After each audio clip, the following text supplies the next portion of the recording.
Paris, France, there was a card on our seats on Saturday printed with the words, "Please see the world through my eyes, please." Maybe it was an invitation to don the pair of yellow-lensed sunglasses that were also on the seat. Or, perhaps, it was a heartfelt plea, reinforced by that second, "please," to give Thom Browne a chance. Like he knew how some people feel about what he does. He even said it himself after his show, "Nonsense and ridiculous." There was a curious moment of clarity on his part. A talk with Thom can occasionally leave you with the frustrating sense that he genuinely has no idea of the subtexts that give his work its resonance. If the setting for his latest show seemed like a psychedelic playground, soundtracked by 60s psych bands like the Electric Prunes and the Seeds, the notion hadn't particularly impressed itself on him. His garden was tended by benign gnomes, sharing waves and flowers with the audience. "Come and buy my toys," sang David Bowie. "I sit and watch the children play," Marianne Faithfull continued. Why did these references to childhood innocence feel vaguely sinister? Because Browne's shows move at such a stately pace that they feel alien. And they usually look just as outre.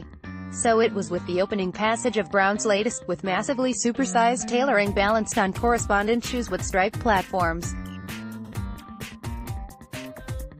You could have taken in borders in the chinos, so wide were they.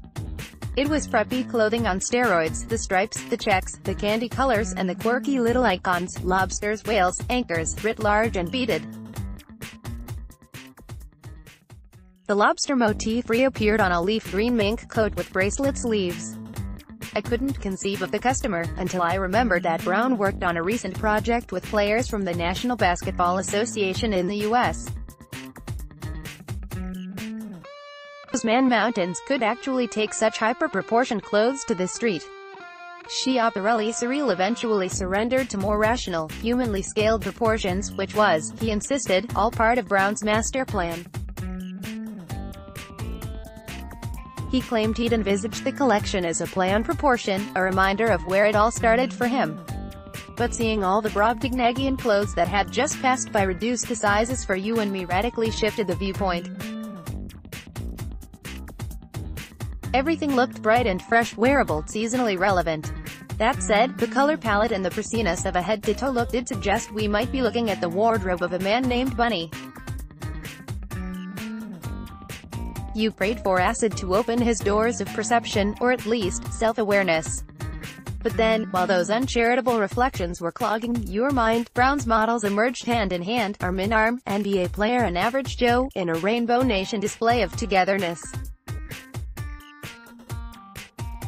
Sharon Jones and the Dap Kings sang, "This land is your land," and I refuse to believe that Browne wasn't making a comment on the shaky state of affairs in his homeland. And it was even Pride in his hometown this weekend. Can't we all just get along and love one another? That was a surprising and wonderful message to receive from American fashion's Wizard of Weird.